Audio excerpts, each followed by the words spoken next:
À l'automne 1984, j'ai lu trois livres qui sont parmi les best-sellers de la littérature mondiale, qui ont tous les trois été écrits durant la même décennie, il y a assez longtemps quand même. Le premier a été rédigé en 1513, il a été publié que 20 ans après, et il a pour titre Le Prince. C'est donc un essai de réalisme politique par Nicolas Machiavel, qui était un conseiller à la cour de Florence, alors en disgrâce pour toutes sortes de raisons. Et donc, il a passé ses vacances à écrire. Voilà. Et donc, dans ce livre, il décrit les qualités requises pour être un bon prince. Eh bien, un bon prince, ça veut dire pour lui être un prince qui affermit et qui assure son pouvoir. C'est uniquement ça. Voilà. Pas de morale. Ou plutôt, la morale, c'est la morale du pouvoir. Voilà. Ça, c'est le premier ouvrage. Le deuxième est né 3 ans plus tard, sous la plume d'un diplomate anglais, Thomas More, qui était en Flandre à cette époque-là, et il avait pour titre traiter sur la meilleure forme de communauté politique ou l'utopie. En général, l'utopie de Thomas More. C'est un livre dans lequel il critique les injustices de la société anglaise de son temps, dans lequel il invente une société idéale, égalitaire, à vrai dire assez monotone, assez uniforme, une sorte de meilleur des mondes.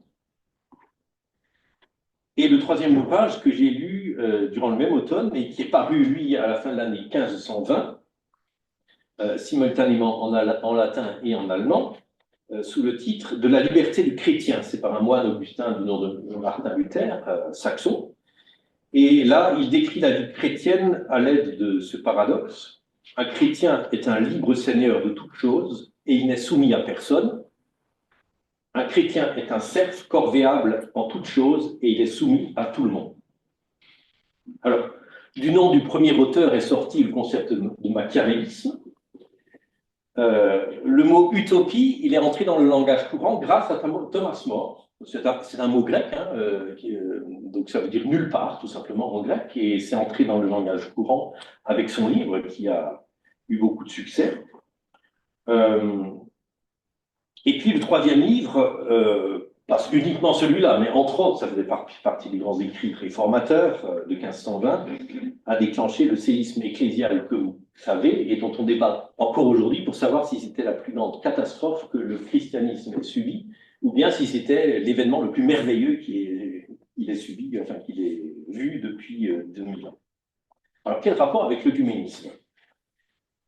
Eh bien, parce que ces trois livres témoignent de trois regards possibles sur ce qui constitue l'humanité de l'existence humaine.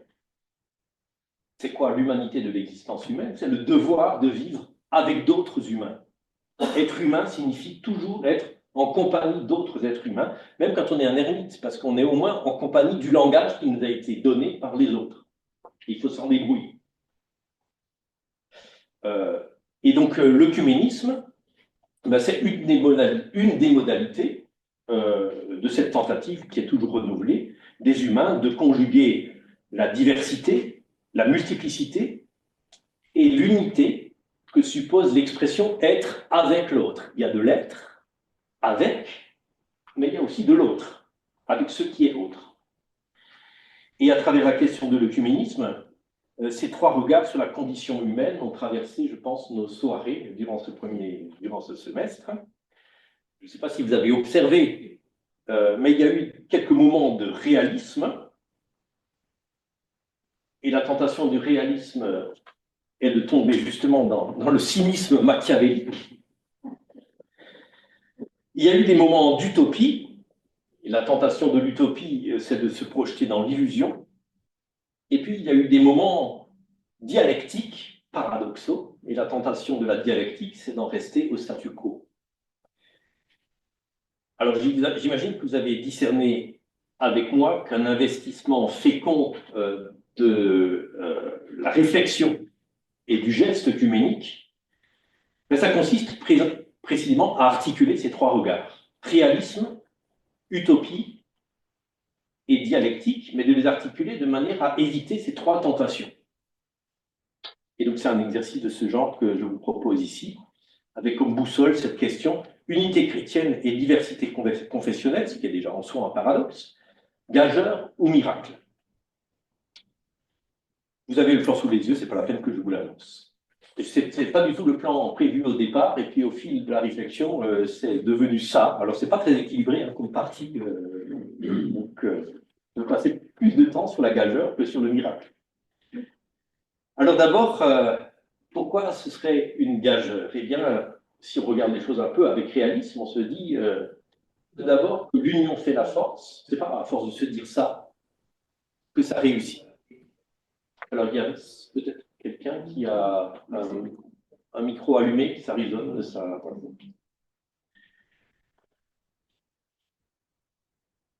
L'unité chrétienne, conjuguée à la diversité confessionnelle, c'est d'abord une impossibilité anthropologique.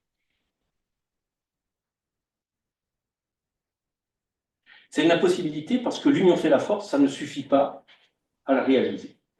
Alors pourquoi est-ce que je mentionne cette espèce de dicton bien gaulois? Ben, voilà. Si la religion chrétienne, ça se résumait à une entreprise commerciale, à une entreprise associative ou bien politique, ça serait sans doute beaucoup plus facile de réaliser l'unité chrétienne. Et ça pour des raisons bêtement arithmétiques. Quand vous êtes peu nombreux, eh bien, vous vous regroupez pour être plus nombreux.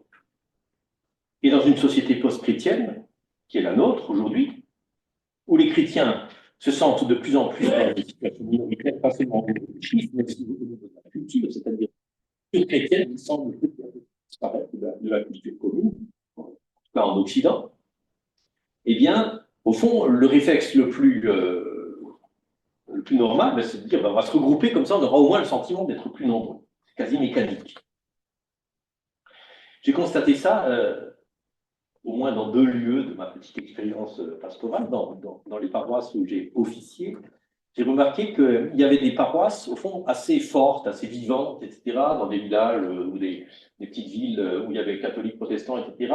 Et dans ces villages et ces villes, au fond, globalement, il n'y avait pas tellement besoin d'avoir des relations œcuméniques, parce que finalement, chacun se suffisait à lui-même. Chaque paroisse vivait très bien, enfin, bien.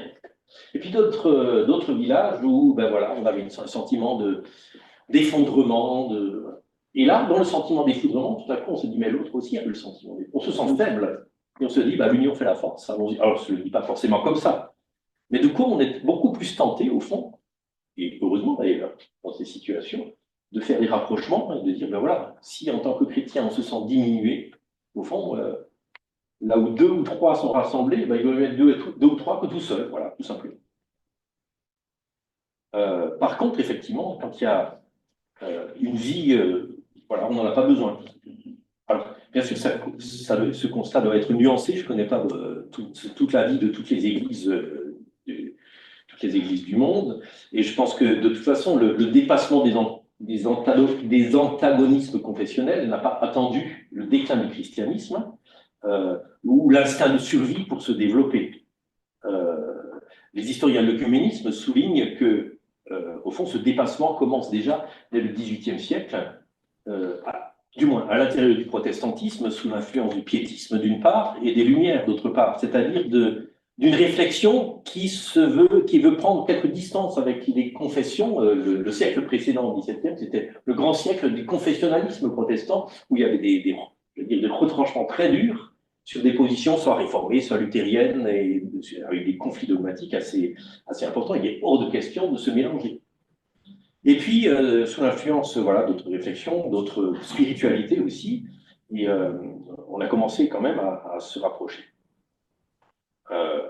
Cela dit, aujourd'hui, au jour le jour, dans le communisme de base, il n'est pas rare que l'argument selon lequel l'union fait la force soit au moins sous-jacent, sinon explicite. Et donc, s'il s'agissait simplement de s'unir pour être plus fort, comme une stratégie d'entreprise ou une fusion d'entreprise, on dit, ben voilà, si on fusionne, on sera plus grand que les autres, eh bien, ça se saurait. Au fond, l'œcuménisme serait très facile si c'était que ça. C'est simplement, ce serait un rapport de force face à un adversaire.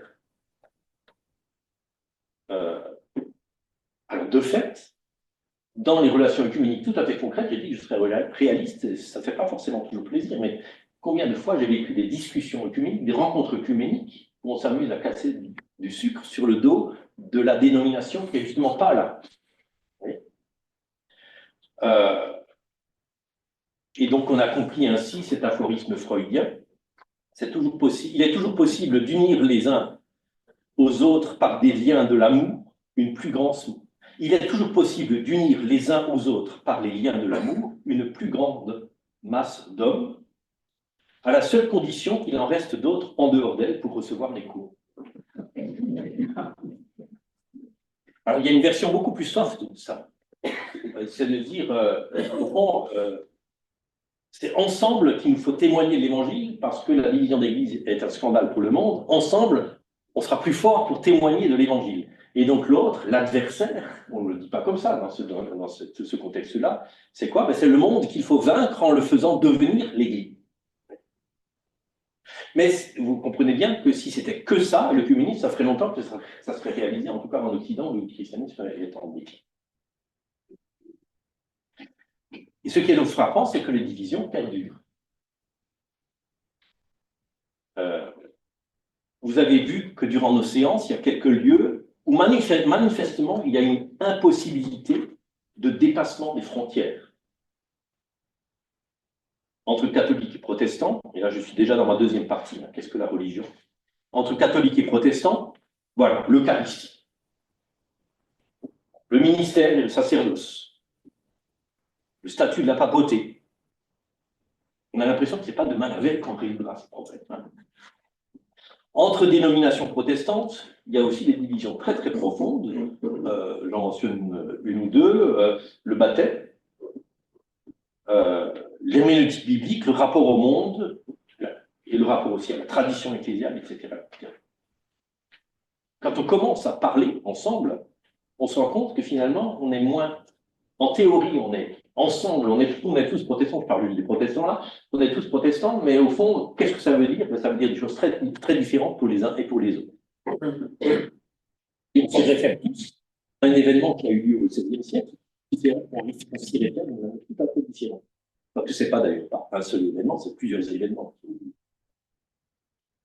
Et donc, la volonté de rassemblement pour un témoignage commun, ça ne suffit pas à produire une unité visible, si on entend par là un accord ou une série d'accords institutionnels, non seulement sur les doctrines, mais aussi sur les pratiques des églises. Et ça montre bien qu'il s'agit d'autre chose que de stratégie. En d'autres termes, les églises ne sont pas des entreprises qu'on peut fusionner pour mieux fonctionner, pour générer plus de profits ou plus d'adeptes, plus de membres ou plus de croyants. Et ça, c'est tout à fait normal. Pourquoi? Parce que les églises, au fond, sont des lieux où se pratique une religion. Et la religion, ça se résume ni à un investissement économique, ni à une cause pour laquelle on s'investit par choix. Ça ne se résume pas non plus à un ensemble d'idées, ni à un ensemble de pratiques. La religion, ça comporte tout cela. Mais fondamentalement, ça n'est pas cela. La spécificité de la religion, c'est qu'elle touche l'identité même du sujet humain, et ce, d'une façon ultime. Au fond, la religion, c'est quoi? C'est une tentative de réponse à la préoccupation ultime de l'être humain. J'emploie le vocabulaire de Paul Tillich. Alors, c'est une définition que je vous propose pour ce soir. Alors, les définitions de la religion sont nombreuses, diverses et parfois très différentes, voire incompatibles les unes avec les autres, aussi bien dans l'univers des théologiens que dans celui des sociologues ou des religions. Alors, c'est pour ça qu'on peut aussi proposer la sienne. Et donc, je vous propose la mienne, à partir de ce que je viens de vous dire. Au fond, la religion, c'est l'ensemble des moyens que met en œuvre l'être humain, collectivement ou individuellement, hein, dans l'espoir de répondre à la question « Qui suis-je » ?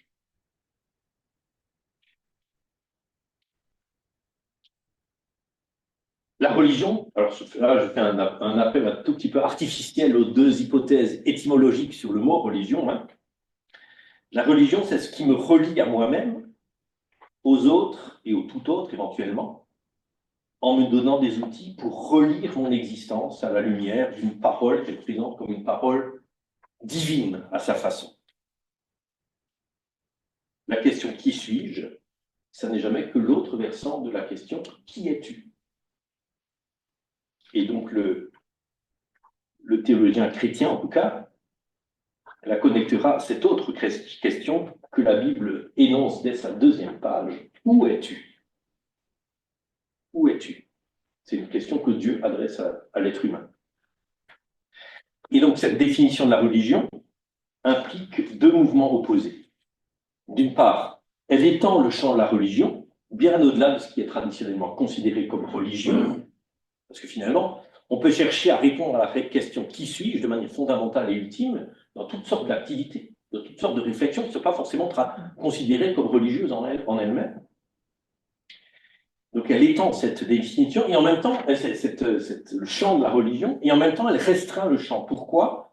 Parce qu'il y a, donc, comme je viens de le dire, il y a a priori, des lieux qui sont a priori non religieux, qui peuvent fonctionner de manière religieuse, à partir du moment où je l'investis de cette question-là, d'une recherche identitaire. Mais d'un autre côté, il y a des lieux qui sont a priori religieux et qui peuvent être investis de manière non religieuse.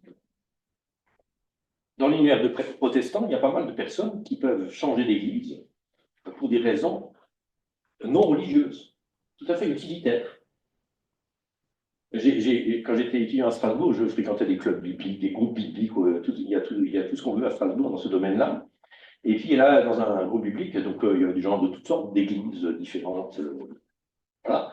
Et puis, il y avait une fille qui était là et qui disait il faudrait que vous priez pour moi parce que je cherche une église. Et alors moi, dans ma conception, elle cherche l'église qui répondra enfin à sa quête spirituelle. Et c'est pas du tout ça. Je cherche une église qui soit assez vivante pour que je puisse y emmener mes enfants ou un truc comme ça, ou qui soit assez près de mon logement. Et peu importe de quelle dénomination était cette église. C'était pour elle, c'était au fond s'investir dans l'Église, c'était une association. L'important, c'est que quelque part, au fond, l'évangile qui soit annoncé, c'est complètement des frontières confessionnelles.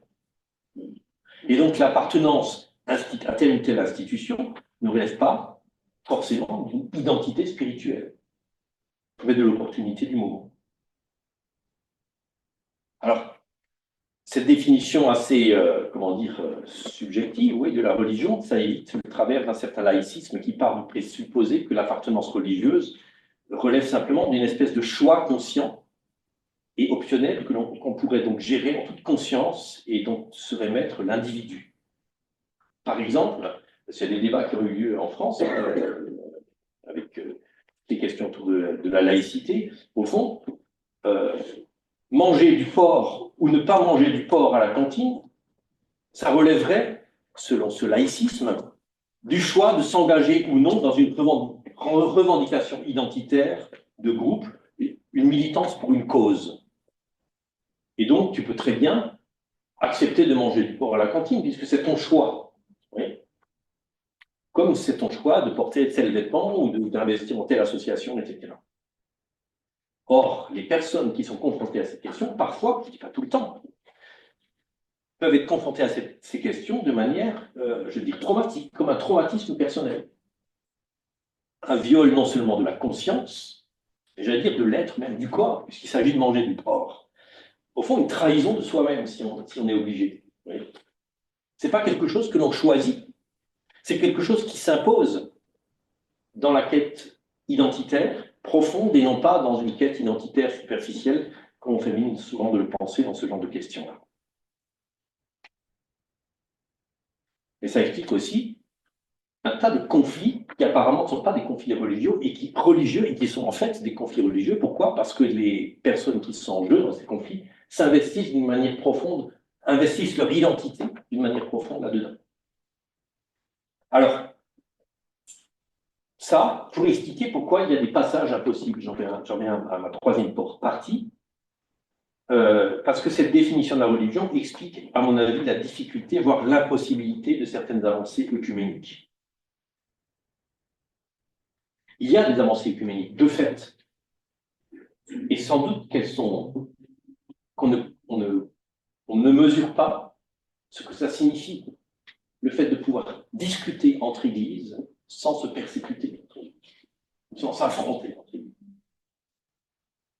Ça, c'est une avancée œcuménique même si les discussions, j'allais dire, on a l'impression qu'elles ne mènent à rien, parce qu'elles ne mènent pas au but que l'on s'est fixé dedans, elles mènent déjà au fait d'être là et de discuter ensemble. Mais voilà, mais il y a des choses qui paraissent impossibles. Alors, deux exemples personnels qui ont traversé à un moment donné de ma vie et qui concernent, comme par hasard, les deux sacrements. D'abord, l'Eucharistie. Quand j'étais jeune étudiant, pas encore en théologie, mais enfin, ces années-là, dont je vous ai parlé, où je découvrais Martin Luther, etc., au fond, je suis devenu une espèce de luthérien confessionnaliste qui se croyait un peu au XVIe siècle, vous voyez. Et je ne vais pas vous raconter la vie, mais au fond, il y a des moments où j'étais invité à participer à des cérémonies à l'Église catholique. Et je me rappelle avoir demandé à quelqu'un, est-ce qu'il y aura la messe? Et quand sera la messe? Quand je vais intervenir, ce n'est pas vraiment durant la messe. Pour moi, c'était l'abomination de la désolation, vous voyez.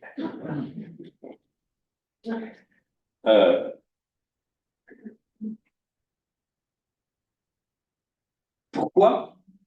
Parce que dans cette recherche identitaire, qui prenait pour moi au fond, le trait d'une recherche intellectuelle avec ces ouvrages-là, au fond, je m'étais tellement investi que j'avais l'impression que tout était contenu là-dedans.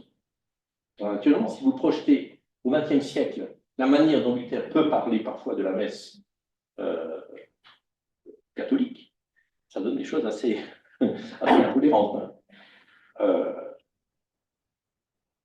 Et donc, je peux comprendre, pour l'avoir vécu dans l'autre sens, que pour certains prêtres catholiques, ça soit de l'ordre du viol, c'est-à-dire d'une atteinte à l'identité profonde de ce qu'ils sont en tant que chrétiens, que de proposer l'Eucharistie à des protestants. Pourquoi? Parce que leur identité chrétienne, c'est-à-dire leur identité tout court, englobe subjectivement la pleine et entière communion avec l'évêque de Rome. Et ce que ça suppose, comme une nécessité impérieuse, pas comme un choix intellectuel uniquement. C'est pas quelque chose qu'on aurait choisi parce qu'on est plus ou moins tolérant. Ou alors ça veut rien dire. Je veux dire, là, on fait de la morale et ça ne veut absolument rien dire dans ces questions-là. Il y a des choses que l'on ne peut pas faire, tout simplement. Au fond, la frontière marquée par la non-hospitalité eucharistique participe pour eux du discours qui fait que l'Évangile se trouve précisément dans cette frontière qui est marquée ici. Un autre exemple, alors du coup, ça c'est intra-protestant, le rebaptême. Je suis né et j'ai grandi dans une église qui pratique le rebaptême. Alors là, vous mettez des guillemets, parce que naturellement, les églises qui pratiquent le rebaptême ne disent pas qu'elles pratiquent un rebaptême, puisque le baptême des bébés n'est pas un baptême pour elles. Donc elles baptisent, voilà, tout simple. Elles baptisent des gens qui, pour elles, dans leur compréhension, ne sont pas baptisés. Donc je suis né dans une église de ce genre-là, et j'exerce, depuis quand même une trentaine d'années, le ministère dans une église qui considère que tout baptême, et tout rebaptême, et c'est sans guillemets, c'est comme l'abomination de la désolation. Et du coup, j'ai l'impression de comprendre de l'intérieur les deux positions, qui ne sont pas uniquement des positions intellectuelles, ce n'est pas simplement des raisonnements de théologiens, de dogmaticiens purs. Ce n'est pas simplement des opinions, mais c'est quelque chose pour les gens qui le vivent et pour qui c'est un obstacle, c'est quelque chose de l'ordre de marqueurs identitaires profonds parce qu'ils sont liés. Cette question-là est liée intrinsèquement à l'évangile dans le sens le plus profond du terme et le plus fort du terme. L'évangile tel qu'il les a rencontrés, eux. Juste pour détailler un petit peu cette question, parce que c'est très intéressant dans le cadre de l'Église protestante unie de France, qui est la réunion des églises luthériennes et évangéliques de l'Église de France, donc la partie réformée de cette Église unie. Au fond, il y a toute une histoire de baptême. Donc cette question a été l'objet de vives discussions sous l'influence d'un courant piétiste, on va dire, on va résumer ça comme ça, hein, plutôt piétiste, qui s'appelle toujours, d'ailleurs, qui disent toujours l'Union de prière de Charmes. Alors, ça n'a rien à voir avec le Charme, c'est simplement le village où c'est né, c'est Charmes-sur-Rhône. Voilà. C'est une sorte de tiers-ordre similaire aux veilleurs, par exemple. Et donc, cette discussion sur le baptême, est-ce qu'on baptise les gens adultes confessant leur foi, est-ce qu'on baptise les bébés? Est-ce qu'on ne baptise que les bébés? Et donc, ces grandes discussions dans les années 40-50 ont débouché sur deux décisions. La première qui a été prise en 1953 dans l'Église réformée de France. Donc, la possibilité pour les fidèles et les pasteurs de ne pas baptiser ou faire baptiser des bébés, y compris les pasteurs.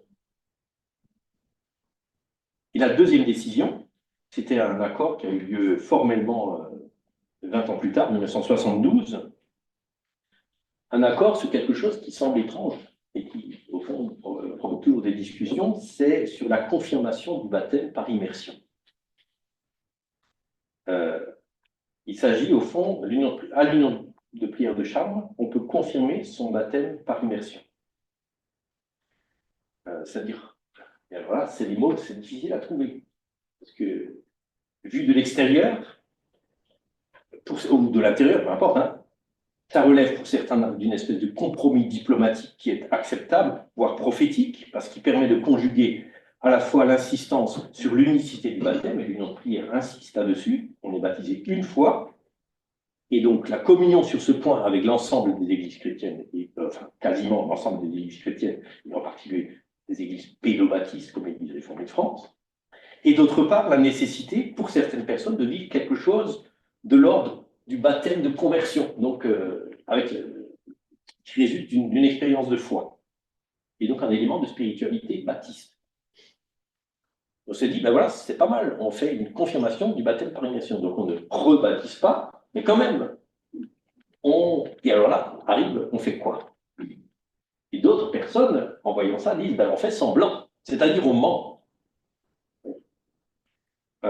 Au fond, il s'agit tout simplement, non pas d'un compromis acceptable, voire prophétique, mais tout simplement d'une compromission, voire d'un mensonge, d'une hypocrisie, d'une tromperie sur un marchand de boue.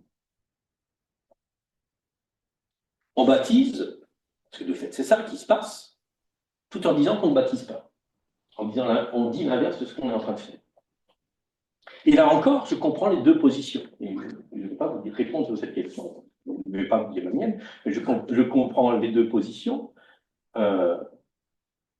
Bien que personnellement de pratique non pédobaptiste, mais je ne suis pas baptiste, j'ai refusé, j'ai refusé quand ça m'a été demandé de m'inscrire dans une pratique liturgique de confirmation du baptême par immersion. Mais d'autres collègues avec qui je discute, au fond, ne voient pas du tout le problème. Pour eux, il s'agit vraiment d'un heureux compromis.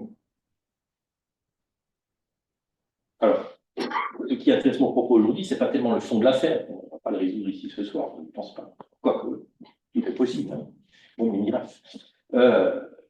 Mais ce qui intéresse mon propos aujourd'hui, c'est ce que mettent en jeu les réponses qui sont apportées et ce que signale donc, la diversité des réponses opposées, contradictoires, qui sont apportées à ce genre de problème. Ce qu'elles mettent en jeu, c'est précisément, à mon avis, la question de l'identité.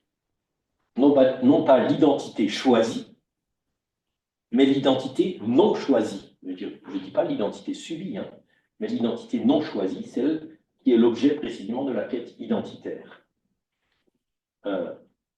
Si je pouvais choisir mes identités, mon identité, ben je ne les chercherais pas, je les choisirais. Qu'est-ce qui fait qu'il y a une quête identitaire de l'être humain? C'est que précisément, il ne sait pas qui il est. Et donc, il ne sait pas choisir. Il ne peut pas choisir son identité. Alors, comment distinguer ces deux formes d'identité? Je suis au 1.4. Eh bien, l'identité choisie, on pourrait dire, elle peut toujours être adjectivée. Vous avez l'identité nationale, l'identité ecclésiale, professionnelle. Je peux m'auto-identifier par différentes voies vestimentaires, légales, par l'introspection. Je peux avoir plusieurs identités en même temps. Je peux être binational. avoir deux cartes d'identité. Voilà. Je peux et je peux cumuler et tout le monde le fait d'ailleurs, je peux, mais c'est comme ça. De toute façon, je cumule plusieurs identités. Je suis français, alsacien, protestant, théologiquement luthérien, idéalement réformé, etc., etc., etc. Et ça s'empile. Et on conjugue tout ça tant bien que mal dans la vie. Et la plupart du temps, quand tout va bien, ça marche. Mais il y a une autre identité. Et le problème, c'est quand les deux se confondent. Et c'est là que je vous invite à lire ce texte des Corinthiens qui a déjà été cité par ma collègue Céline Romer il y a 15 jours. Je voudrais le reprendre, alors pas tout à fait, euh, euh, parce qu'après il y a plusieurs développements de ça dans l'Épître aux Corinthiens, et Céline Romer en a choisi un, moi j'en ai choisi un autre. Euh, donc c'est bien un problème d'identité qui se trouve à Corinthe, en tout cas c'est comme ça. Après 9 versets où Paul leur fait des éloges sur leur vie ecclésiale, sur l'authenticité de la conversion, de que Dieu leur a donné tout ce qu'il fallait, etc. C'est une église super, etc. Commence une longue lettre de critique. Voilà. Et ça commence ainsi. Mais je vous interpelle, frères, par le nom de notre Seigneur Jésus-Christ, afin que vous teniez tous un même langage et qu'il n'y ait pas de division parmi vous, mais que vous soyez réunis dans une même pensée, dans un même but. Car, mes frères, j'ai appris à votre sujet, par des langues de Chloé, qu'il y a des disputes au milieu de vous.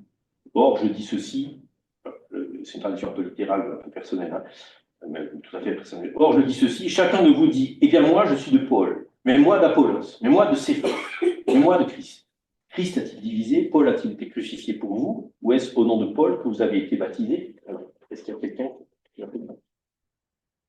Voilà. Il faut que je parle plus dans le micro, d'accord.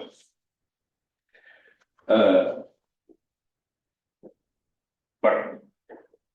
Chez les Corinthiens, les identités spirituelles ou théologiques, disons les identités religieuses, c'est-à-dire les identités qui prétendent, bon ça c'est une question, qui suis-je au fond? Indépendamment du fait que je suis français, corinthien, grec, ou etc., qui suis-je? Eh bien, les identités religieuses s'affichent ainsi. Moi, je suis de Paul, moi d'Apollos, moi de Céphas. C'est-à-dire que je pars de l'expérience de vérité qui a été pour moi le discours de Paul, le discours de Apollos ou le discours de Céphas, et j'y fixe l'autoconstruction de mon identité. C'est-à-dire l'image que je vais présenter à l'autre. Je vais me définir ainsi. L'expérience de la vérité est authentiquement une expérience de l'identité pour les Corinthiens. Dans le sens, ils ont reçu, les uns par Paul, les autres par Apollos, les autres par Céphas, quelque chose de l'évangile qui a répondu, provisoirement en tout cas, à leur quête identitaire profonde. Donc Paul le souligne dans les versets qui précèdent. Mais ce qui fait remarquer, c'est que chez ces destinataires, cette identité reçue, c'est précisément fixée sur un nom. Dans ces termes, moi, je suis de Paul. Mais moi, je suis d'Apollos. Mais moi, je suis de Céphas. On peut bien sûr inverser les noms. Mais le mais, moi, je suis, ça signifie que les identités se fixent par démarcation les unes des autres. Il y a une pluralité d'apôtres et donc une pluralité des identités disponibles, si j'ose dire, et c'est indispensable pour pouvoir en choisir. Du coup, je choisis de fixer mon identité sur Paul. C'est je suis de Paul, pourquoi? Parce que j'ai reçu l'évangile par Paul. Et du coup, c'est plus l'évangile qui répond à ma quête identitaire, c'est le nom Paul. Et donc, il s'agit d'identification imaginaire. Paul sera pour moi le nom de toute une construction d'un discours qui fait pour moi illusion d'identité et que je vais présenter aux autres. Alors, s'il n'y a que ça, et si j'en suis conscient, les identifications sont négociables parce que si je fixe mon identité sur un nom, je peux éventuellement, au fond, bouger un peu. Ah, toi, t'es d'Apollos? Si on fait un petit effort, on peut essayer de s'entendre. On va être de Paul et d'Apollos en même temps, par exemple. On va faire une nouvelle église non paulinienne, non apollonienne, mais enfin, vous mettez un mot. Polo-apollinienne. Polo-apollinienne, voilà, très bien. Donc, si ça n'était que des identités choisies, par quoi je m'identifie moi-même, le compromis serait possible. À partir du moment où je peux mettre une certaine distance entre ceux ou ces noms qui constituent mon identité que j'affirme et ce que je perçois être le fondement de mon existence. Autrement dit, entre l'expérience de la vérité et les discours qui essayent d'en témoigner. Ou peut-être les discours par lesquels cette expérience est arrivée. Et le dialogue œcuménique institutionnel me semble fondé sur ce postulat, au fond, d'un écart entre la chose et les mots. Résumé, avec des expressions basiques, on a tous le même Dieu, non? La chose, c'est Dieu. Après, les mots, pour en parler, varient. On peut s'en accommoder. On peut même faire des compromis sur, ah ben, tu dis ça de Dieu, ben, on peut, allez, moi je dis ça, mais on va essayer de rapprocher pour que tout le monde soit content dans le discours, parce que de toute façon, on a le même Dieu. Et donc, si ça n'était que ça, au fond, de tenir compte de l'écart entre la chose et les mots, il suffirait de s'entendre sur les mots. Voilà. Et du coup, si on est capable de distinguer les identités confessionnelles de l'identité christique, j'allais dire chrétien, les identités confessionnelles, c'est l'ordre des mots, ou des noms, Paul, Apollos, Céphas, et l'identité christique du chrétien, c'est-à-dire ce qui fait la chose de l'identité, alors ce passage de Paul pourrait se borner à être cette exhortation. Alors soyez raisonnables, mettez bien l'écart entre la chose et les mots, et réconciliez-vous sur les mots, parce que de toute façon, vous êtes en un sur la chose. Le reste, c'est une affaire de dispute de théologiens. Et de fait, souvent dans les églises, on entend cela de personnes qui disent, au fond, toutes ces confessions, etc., c'est parce que les théologiens se sont mis martel en tête pour faire ça. Mais ce n'est pas comme ça que ça marche. Pourquoi? Parce qu'il n'y a pas question de choses et de mots, puisque la chose dont il est question, c'est précisément une parole, c'est-à-dire des mots. Et du coup, le problème est autrement plus ardu. Parce que la chose dont il est question, mais alors nous, mettez tous les guillemets autour du mot chose, ça n'existe pas indépendamment des mots. Mais d'autre part, les mots ne sont pas le plein de la chose. Ils ne la résument pas. Ils ne l'enserrent pas. La chose dont il est question, c'est-à-dire la parole, au fond, ne s'offre pas dans un plein de langage, mais dans ce que Jean-Daniel Cos appelait l'incomplétude de la vérité, où, disait-il, réside la force du témoignage. Dans l'évangile de Jean commence par au commencement était la parole était avec Dieu, et la parole était Dieu. Jusque-là, c'est bon, pas de problème. Les philosophes grecs pouvaient entendre ça. Parce qu'il suffit de mettre de donner la parole un statut divin. C'est une parole avec un grand P, une parole qui dit tout, une parole qui est au fond une chose, quelque chose que j'imagine. Tant qu'elle reste là, ça va. Le problème, c'est la suite. C'est que Jean poursuit, et la parole est devenue chair, et elle a habité parmi nous, pleine de grâce et de vérité. Ça, c'est le scandale. Pourquoi? Si la parole est devenue chair, elle a pris une identité religieuse. Elle avait des yeux bleus ou des yeux bruns, je ne sais pas, il était blanc, il est né de Marc, enfin, je veux dire, sous Ponce Pilate. Non, il est mort sous Ponce Pilate. Enfin, je veux dire, voilà, il y a une histoire tout à coup. Et une histoire, ça n'est jamais que partielle, partiale et culturelle, et c'est culturellement situé. C'est incomplet. Et donc, la parole dont il est question ici, qui rend témoignage à la vérité, c'est une parole incomplète, culturellement située. Le scandale, c'est qu'il n'y a pas d'autre parole que celle-là. Puisqu'au commencement était la parole, et c'est cette parole qui est devenue chair. Il n'y a rien d'autre à chercher, au-delà de cela. Du coup, la parole de Dieu, avec un grand P et un grand D, n'existe pas indépendamment des mots qui lui donnent chair, précisément. Et du coup, on comprend que quand il y a des incohérences dans les discours, des affrontements confessionnels, eh bien, on est dans l'impossibilité de dire les choses ensemble, de faire les choses ensemble, ou en tout cas, de s'entendre là-dessus. Pourquoi? Parce que ces impossibilités et ces incohérences, elles renvoient à ces confins du processus identitaire et donc de l'être, où il n'est plus question de choix. Bon, finalement, je préfère ce discours, tiens, je vais me lancer là-dedans, etc. Ce n'est pas une question de préférence et de choix. C'est une question, c'est quoi la parole qui, en vérité, m'atteint, me donne ce que je cherche.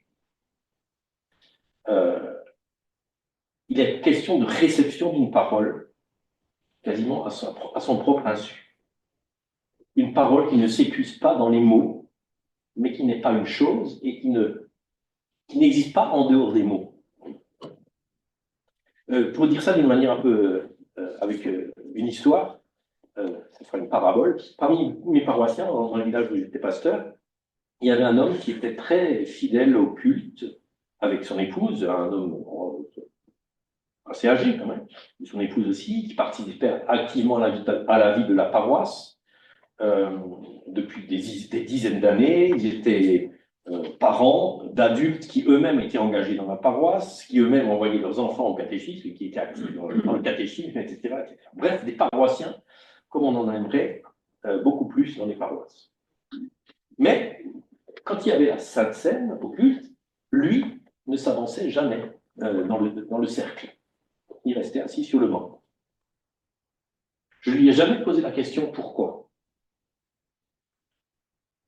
Mais une réponse est venue, pas fortuitement, mais lors d'une visite que je faisais à ce couple, et c'est son épouse qui a entamé le sujet et qui a parlé à sa place. Vous avez vu que mon mari ne participe jamais à la scène. C'est parce qu'il était catholique. Il est devenu protestant quand nous nous sommes mariés. Il est vraiment devenu protestant. Il n'est plus à l'Église catholique. Il est devenu protestant. Mais il ne peut pas participer à la scène, c'est plus fort que lui. Comme une frontière impossible à franchir pour cet homme-là. Une frontière qui signalait que le lieu de son identité chrétienne ne lui appartient pas. Il ne s'agit pas de faire une randonnée à travers des pays et aller où on veut et traverser les frontières comme on veut. On fait comme on peut dans ce domaine-là. L'Église dans laquelle il était né à la foi, c'est-à-dire à la reconnaissance confiante de son identité d'enfant de Dieu en Jésus-Christ, cette Église conservait pour lui, en partie en tout cas au moment de la scène, elle conservait au fond une parole qu'il ne pouvait pas évacuer comme ça tout d'un coup parce qu'il était devenu protestant et donc je participe à la scène du protestant. Alors, j'aurais pu lui proposer un compromis, justement. Comme ça se fait assez souvent dans les paroisses, pour d'autres, enfin, pas uniquement pour d'autres raisons, mais au fond, j'aurais pu lui dire, pour atténuer un petit peu ce qui apparaissait comme un problème, puisque si on en parle, c'est bien que quelque part, on me fait remarquer, moi, j'avais jamais rien dit là-dessus. Hein. J'aurais pu lui dire, bah, écoutez, vous n'avez qu'à vous mettre dans le cercle, mais vous n'êtes pas obligé de manger le pain et de boire le vin. Vous pouvez passer à votre voisin. C'est ce qu'on fait parfois, pour pas avoir le sentiment d'exclure les gens. Et ça aurait été gentil. Une bonne diplomatie. Ça aurait aussi évité, ça aurait été assez confortable, ça aurait évité aux pasteurs et aux paroissiens de le voir assis au fond du temple, assis comme une question à la communauté que nous formions. Une communauté en communion, et puis quelqu'un qui n'y est pas, dans cette communion à ce moment-là. Et ça aurait fait du coup de la paroisse un véritable cercle plein, vous voyez, fermé, où personne ne manque. Mais je me méfie quand le manque vient à manquer, pastoralement et théologiquement. Et du coup, je suis parti sans rien proposer d'autre, en comptant sur le fait que cette impossibilité maintenant verbalisée n'avait plus besoin d'être abordée, tout simplement. Et on verrait bien. Je ne vous dis pas la suite parce que je m'en souviens même plus s'il participait ou plus après à la scène. C'était pas la question. La question, c'était de reconnaître que là, il y avait un pas trop difficile ou impossible pour lui à franchir. Je peux lui demander de le franchir ou de faire semblant de le franchir. Et donc, par respect de ce lieu, de son identité qui ne pouvait pas se dire à lui-même, c'est sa femme qui a dû parler.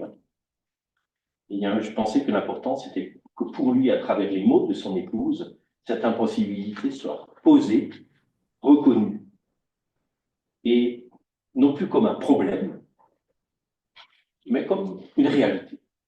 Réalisme que j'espère pas machiavélique. Ça fait partie aussi de la vie chrétienne. Ne pas pouvoir. L'impossible unité, même à l'intérieur de la personne elle-même, même dans le chrétien lui-même. Reconnaître cet impossible, eh bien, ça fait partie structurellement de la condition chrétienne. Alors je pensais d'abord écrire de la démarche chrétienne, mais j'aime pas trop l'expression démarche chrétienne parce que elle risque d'évoquer une espèce de volontarisme, un peu comme vous faites une démarche administrative. C'est vous qui allez au bureau, ou qui prenez votre téléphone, etc. Or, la démarche chrétienne, c'est précisément pas une démarche volontaire. Ça se rapproche beaucoup plus de la démarche physique, la façon dont on marche, vous voyez. Personne, enfin, sauf dans certains lieux, chez les militaires, là, il faut faire attention à sa démarche. Mais dans la vie courante, personne ne pense à sa démarche. Quand on dit aux adolescents, vous savez, regarde comment tu marches, parce qu'ils traînent les pieds, etc., mais il n'y a pas pensé. C'est sa démarche. C'est comme ça, c'est là où il en est pour l'instant avec son corps. Il fait comme il peut. Voilà. Donc la démarche, c'est quoi? C'est la manière dont mon histoire a façonné ce que je fais, mon mouvement. La démarche chrétienne, c'est ça. Eh bien, la démarche chrétienne, c'est le résultat, on l'espère en tout cas, de l'irruption journalière de la parole de Dieu dans une vie. Dans la vie d'un pécheur qui le transforme en juste. À quoi ressemble cette démarche? La réponse nous est donnée par Kierkegaard. Celui qui est entré vraiment en relation avec Dieu se fait immédiatement remarquer à ceci. Il boite. Eh bien, que la démarche œcuménique soit une démarche boiteuse, je trouve que c'est rassurant. Ça a été relevé parfois dans le cadre de ce cours public avec les questions. Il y a des incompréhensions, mais si on dit qu'on veut être en communion, comment ça se fait qu'on ne le fait pas? On a buté plus d'une fois sur ce qu'un observateur extérieur pourrait prendre comme des apories. Comment comprendre les protestations de fraternité chrétienne et de communion en Christ, qui sont tout à fait sincères, on n'est pas en question, et l'impossibilité de communier concrètement, effectivement, autrement que sous la forme de dispense, voire de transgression. Comment concilier la confession d'un héritage commun, qui est celui, je parle là du baptême, je reprends mes deux sacrements, pour le baptême, comment concilier la confession d'un héritage commun qui est celui des réformateurs et la communion effective dans la scène entre protestants, avec l'impossibilité de reconnaître mutuellement les baptêmes, qui renvoient, comme la scène, à la mort et à la résurrection de Christ et à la participation de celui dont il est question à cette mort et à cette résurrection. Alors, quand on est spécialiste des dialogues œcuméniques, on peut expliquer. Je veux dire, c'est pas tout à fait de la folie. Je veux dire, c'est tout simplement qu'il y a des impossibilités logiques dans les discours, dans les présupposés dogmatiques, sur la scène et sur le baptême, et plus largement sur les sacrements et plus largement sur l'Église. Et donc, Au fond, on pourra expliquer, faire l'histoire des dialogues œcuméniques, et ça a été fait d'une manière tout à fait éclairante, pour expliquer pourquoi ce n'est pas étonnant du tout que, par exemple, la déclaration commune sur la justification en 1999 a été suivie l'année suivante du texte de Dominus Jesus. C'est quoi? Déclaration de la Congrégation pour la Ah oui, c'est ça, oui, parce qu'il n'était pas encore là. Oui. Oui. Au fond, il y a des explications. Il suffit de lire attentivement la déclaration commune pour se rendre compte qu'il y a une logique qui va de l'une à l'autre, même si ça a surpris les protestants, parce qu'au fond, on n'a pas voulu voir cette logique.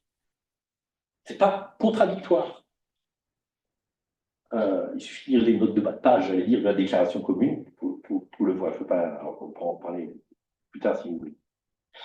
Donc on peut expliquer ce qui apparaît comme des incohérences, c'est-à-dire les faire apparaître comme des cohérences qu'elles sont logiquement.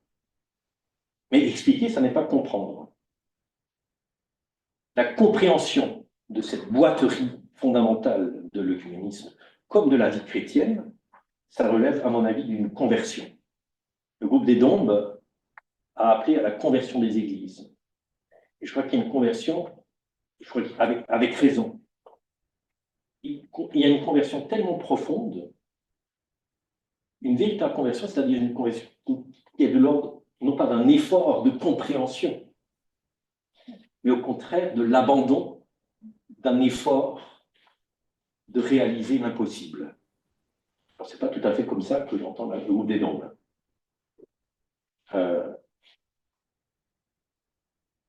Et cette compréhension, cette conversion-là, est à la fois plus difficile et plus facile qu'une conversion qui consistera à dire je vais faire un effort pour faire mieux. Elle se déroule d'ailleurs sous nos yeux constamment. Et elle est même au fondement de la démarche œcuménique dans bien de ses aspects institutionnels et aussi pratiques. C'est la conversion à laquelle fait référence la petite phrase de Jésus en réponse à la question inquiète des disciples dans Matthieu 19, vous l'avez sur la page. Alors c'était la suite de la rencontre du jeune homme riche là, qui est parti tout triste parce qu'il avait de grands biens et que Jésus lui disait va vends tout ce que tu as et suis-moi.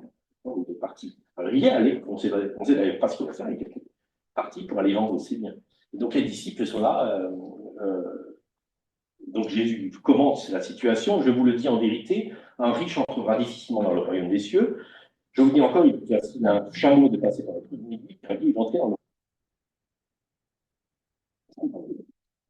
Et les disciples ayant entendu cela furent très étonnés et dirent, qui peut donc être sauvé? Si même les riches n'y arrivent pas, alors quoi des pauvres? C'est mon interprétation. Et Jésus aurait pu répondre, ben, si les riches n'y arrivent pas, il faut être pauvre pour y aller. Donc c'est un effort pour être pauvre. C'est un peu ce qu'il dit, mais d'une manière beaucoup plus profonde que ça. Naturellement, il ne s'agit pas de classe sociale. Il s'agit au fond, de tour d'esprit devant l'interpellation de l'Évangile. Il les regarde et il leur dit, aux hommes, cela est impossible, mais à Dieu, tout est possible. Et j'entre enfin dans la partie positive de cet exposé. Le réalisme nous conduit à dire qu'il y a des choses impossibles. Parce qu'avec toutes les avancées qui ont eu lieu, qu'est-ce qui surprend du temps? Vraiment, est-ce que c'est des logiques dogmatiques? C'est des logiques identitaires, mais profondes, pas simplement de drapeaux que l'on brandit. Alors, pour expliquer le fait que cet impossible devient possible, et non, devient non seulement possible, mais réel, c'est grave. Eh bien, je reprends le texte du Corinthien là où je l'ai laissé. Vous avez vu que dans la liste des apôtres auxquels se réfèrent, ou des annonceurs de l'évangile auxquels se réfèrent les Corinthiens, il faut dire moi je suis de Paul, moi je suis d'Apollos. C'est ça. Ça se termine par mais moi de Christ. Donc Céline avait aussi remarqué la dernière fois. Et donc même le nom de Christ peut fonctionner comme un drapeau, c'est-à-dire pour étayer théologiquement un mouvement de démarcation.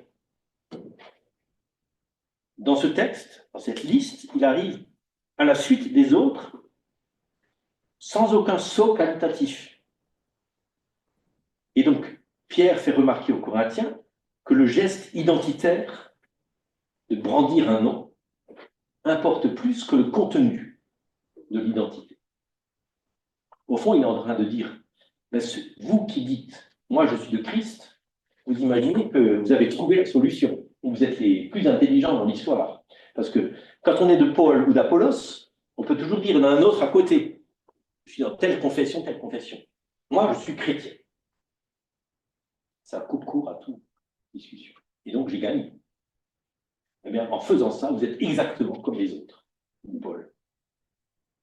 Au fond, vous ravalez Christ à une espèce d'identité pleine qui vous permet de vous démarquer des autres, c'est-à-dire de construire vous-même votre propre identité chrétienne, c'est-à-dire que vous vous mentez à vous-même. Aujourd'hui, ça fonctionne toujours, ça fonctionne un peu comme ça. Sans doute, ça arrive, vous rencontrez des gens, et peut-être l'avez-vous dit vous-même, comme moi, j'ai sans doute déjà dit, « Oh, moi, je ne suis pas protestant, je ne suis pas catholique, je suis chrétien. »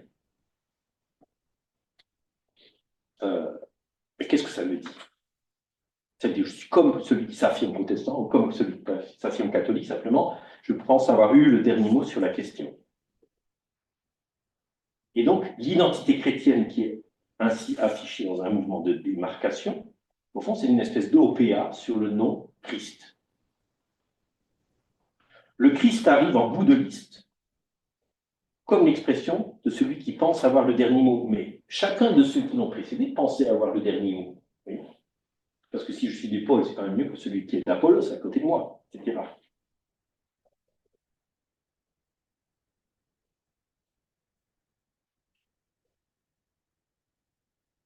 Autrement dit, la prétention de dépasser les identités confessionnelles relève elle-même d'un confessionnalisme qui s'ignore. J'allais dire une espèce de confessionnalisme augmenté.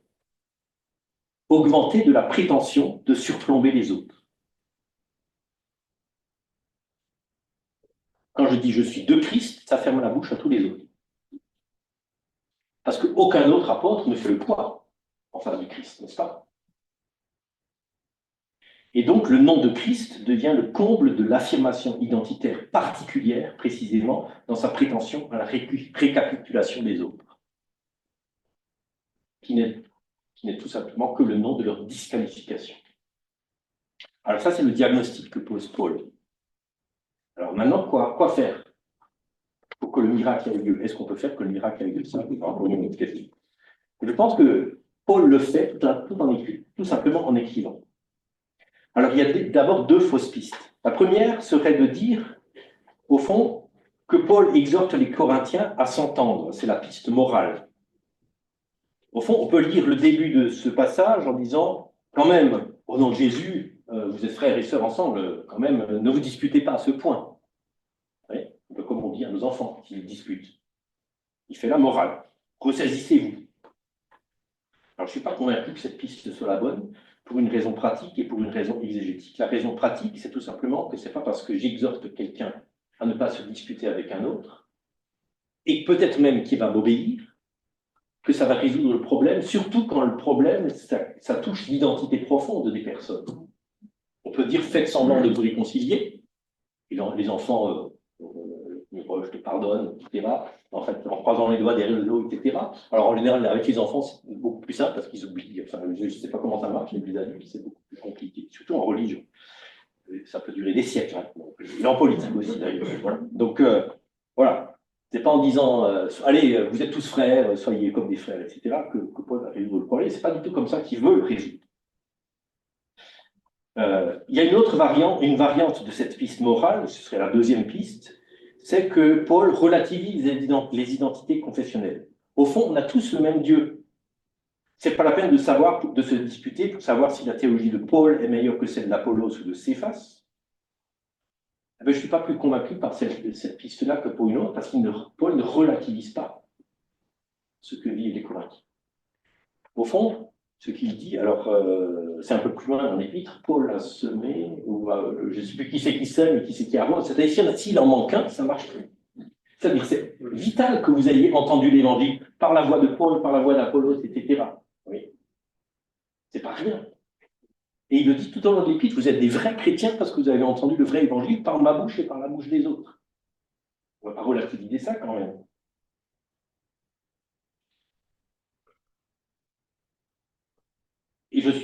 j'en suis pas convaincu de cette piste-là non plus, parce que ce serait exactement entrer dans la logique des derniers, là, ceux qui disent que c'est Christ, qui sont de Christ, parce que eux essayent de relativiser tous les autres, ce nom-là. Eh bien, Paul ne cherche pas à relativiser les identités confessionnelles. Au contraire, il cherche à les approfondir, et cela, il le fait en questionnant les noms qui sont énoncés, et en commençant par le dernier. C'est-à-dire qu'il les prend au mot. Vous avez une confession de foi. Moi, je suis Paul, pas d'Apollos, de Christ. Approfondissez ce que vous êtes en train de dire. Réfléchissez à ce que vous dites. Christ, par exemple. Il y a des questions qui se posent avec Christ. Christ a-t-il divisé? C'est comme ça qu'il continue. C'est-à-dire, je vous prends au mot, vous êtes de Christ, alors voyons voir ce que ça veut dire. La rhétorique paulinienne, c'est pas plaquer une morale sur une situation commune, et de voir ce que signifie le Christ dans cette situation et dans les paroles qui sont énoncées.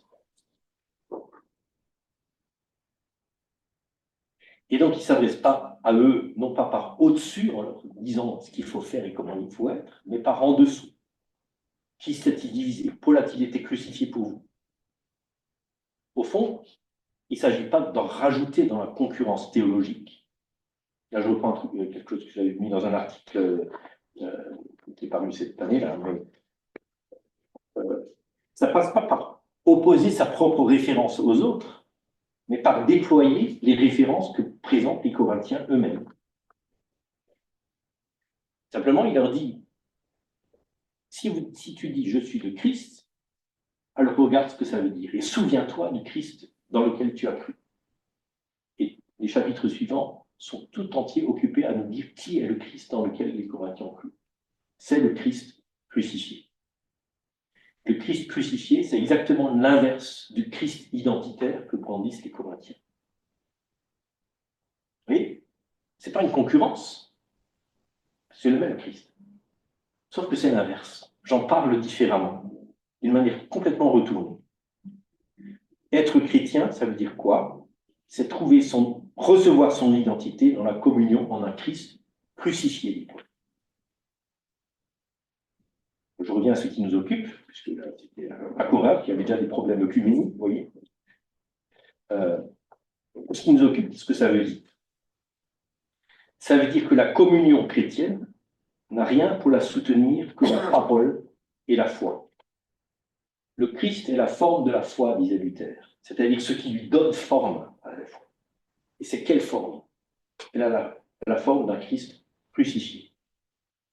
Ça veut dire que ma quête identitaire ne trouve pas sa réponse dans, enfin, un gros cadeau qui m'est offert, mais dans une espèce de béance, dans l'incomplétude des paroles, je le disais tout à l'heure, y compris de la théologie. Incomplétude des paroles qui rendent témoignage à la parole qui est vie et lumière pour les hommes. Le moins qu'on puisse dire, c'est qu'un homme crucifié, c'est une façon assez paradoxale et incomplète de présenter Dieu. En tout cas, le Dieu qu'on a dans nos têtes. Dieu créateur, Père, Seigneur du monde, etc., etc. Eh bien, la rencontre du Christ crucifié relève d'une mort et d'une résurrection. Ça se vérifie dans l'existence des individus, ça se vérifie aussi dans le dialogue œcuménique. C'est ce que j'ai appelé reconnaître l'impossible. La mort, c'est reconnaître l'impossible, accepter d'entrer dans la mort.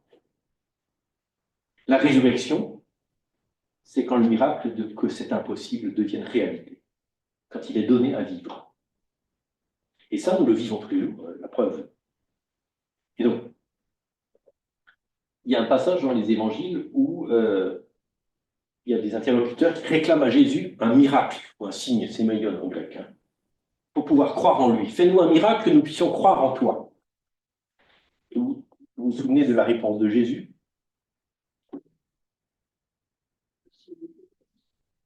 Pardon? Le signe de Jonas. Tout à fait, oui. Alors, ça paraît peut-être abscon. Alors, je développe, je lis le texte, j'aurais pu le copier aussi. Une génération méchante et adultère recherche un signe. Il ne lui sera pas donné de signe si ce n'est celui de Jonas, le prophète. Il explique. Ça, c'est dans la version de l'évangile de Matthieu. Car comme Jonas fut dans le ventre du poisson 3 jours et 3 nuits, Ainsi, le Fils de l'homme sera 3 jours et 3 nuits dans le sein de la terre. Le miracle, le signe que je vais faire, c'est de disparaître. Autrement dit, si ta foi est fondée sur l'évidence d'un signe, c'est-à-dire un signe qui envahirait l'espace, qui se pose de lui-même comme une espèce d'évidence incontournable, alors c'est justement pas la foi. C'est l'emprise d'une séduction. Elle peut avoir pour nom Paul, Apollos, Céphas ou même Christ, quand la croix est magnifiée. Mais ce qui est proposé à la foi, c'est-à-dire comme expérience de l'identité qui est donnée et reçue dans une parole, c'est la parole de la croix, dit Paul. C'est-à-dire une parole, alors le télescope un peu les images, les métaphores, une parole dont on détourne le visage, qui n'a rien pour nous plaire, ni pour convaincre celui qui n'est plus là pendant 3 jours et 3 nuits. Eh bien, dans cette lettre aux Corinthiens, le seul antidote aux divisions que Paul propose, c'est précisément cet exercice de mémoire. Rappelez-vous le Christ qui vous a rencontré. Ce n'est pas celui dont vous vous remplissez, c'est au contraire celui creuse en vous le vide qui donne précisément place à la foi. Parce que si vous ne l'aviez pas oublié, vous ne seriez pas tenté de décliner votre identité avec des phrases de la forme « moi je suis de ». Puisque l'identité, ce n'est pas un « moi je suis de ». L'identité, c'est « toi tu es ». C'est ce qu'on dit dans le baptême. Dans l'Apocalypse, il y a une image aussi. C'est le Christ qui parle dans à celui qui vaincra, c'est à l'église de Thyatire, je pense, au tout début de l'Apocalypse. À celui qui vaincra, je donnerai un caillou avec un nom dessus. Et nul ne connaît ce nom sinon celui qui le reçoit. Et si nul ne connaît ce nom, c'est-à-dire si nul ne connaît cette identité, c'est tout simplement parce que celui qui le reçoit ne peut pas la dire. Il n'y a pas le mot pour la dire. Il n'y a que la foi pour la recevoir.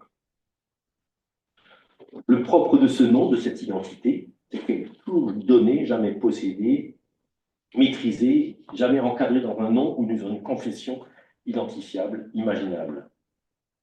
Eh bien, le miracle, on pourrait dire un miracle, c'est quoi? C'est une transgression de l'ordonnancement du monde par les paroles humaines. Les paroles humaines organisent le monde et le miracle vient perturber cela. C'est effraction de l'impossible dans la réalité.